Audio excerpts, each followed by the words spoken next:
go do the thing that we all want to do.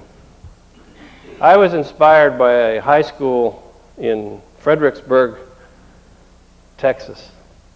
A teacher down there decided he was going to put together a launch vehicle, a substantial launch vehicle, and go fly it. And he excited his students, and guess what? On August 4th, they launched a 22-foot rocket to 39,000 feet out of White Sands, a high school. And I thought about it, you know, and they came to us and asked us for help, and Thiokol, which is a contractor here, was very helpful in working with them on their own time using our facilities, and some of our own people got involved in building a nozzle and working with the hybrid rocket propellants.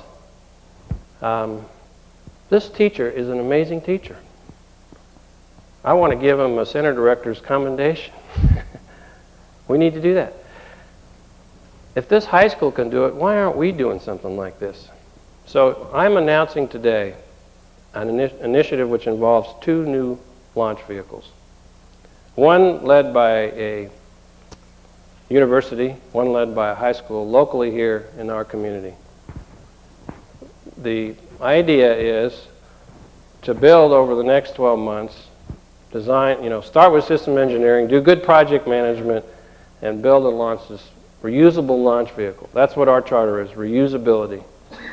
To build a reusable launch vehicle with high school students leading, you know, being the ones that are doing this with a lot of help, and university students with a lot of help from Marshall Space Flight Center. In order to build this hardware, we'll use our manufacturing capability here.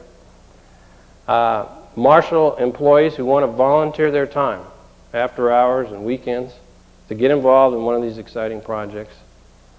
Our alumni, and Ed Buckby is sitting here this morning, and we talked yesterday, and he says the alumni will get behind this.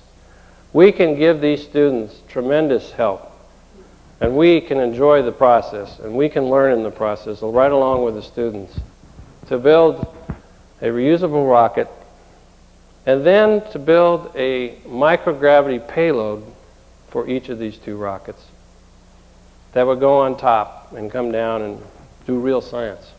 Again, with the students. I believe that this will give our students in the area some real excitement that this community hasn't had in years, to actually go fly a rocket that they would build. But it'll also give us new life here, because some of our employees who are willing to work weekends, and I know you all go out and volunteer for a lot of things, this might be something you want to do. If it isn't, don't do it.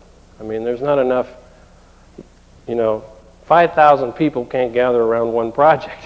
So all of you won't have the opportunity to do this, but a bunch of folks will. We'll support it here at the center, and we'll go do what this high school did down there in Texas. They did it out in White Sands. We want to do it at Dryden.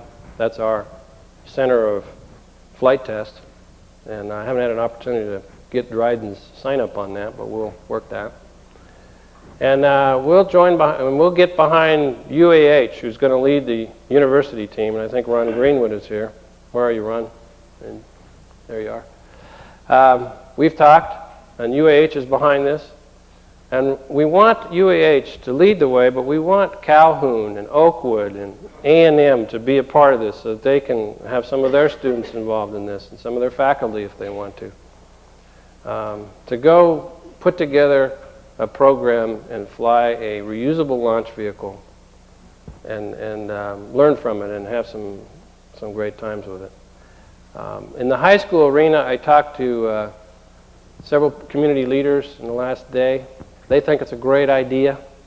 I'm thinking we run a competition where we select the lead high school. It could be in Madison County or Huntsville City Schools. But then we would ask that high school to bring in students from any of the other high schools around the county to be a part of it. And I think that this addresses a very large concern I have, which is where's our workforce of tomorrow coming from? Where are these folks that we need? Because when we go to hire folks, guess what? If we go outside of the state, folks say, Alabama? Why would I want to move there? But if there are folks here that grew up here and went to school, they say, Alabama, that's where I want to be. And so they'll come back and be our workforce of the future.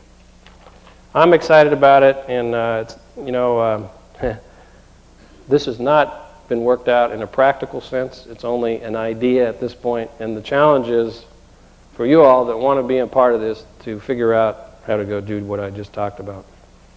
As Dan Golden likes to say, that's the end of my part, now you guys go do it. And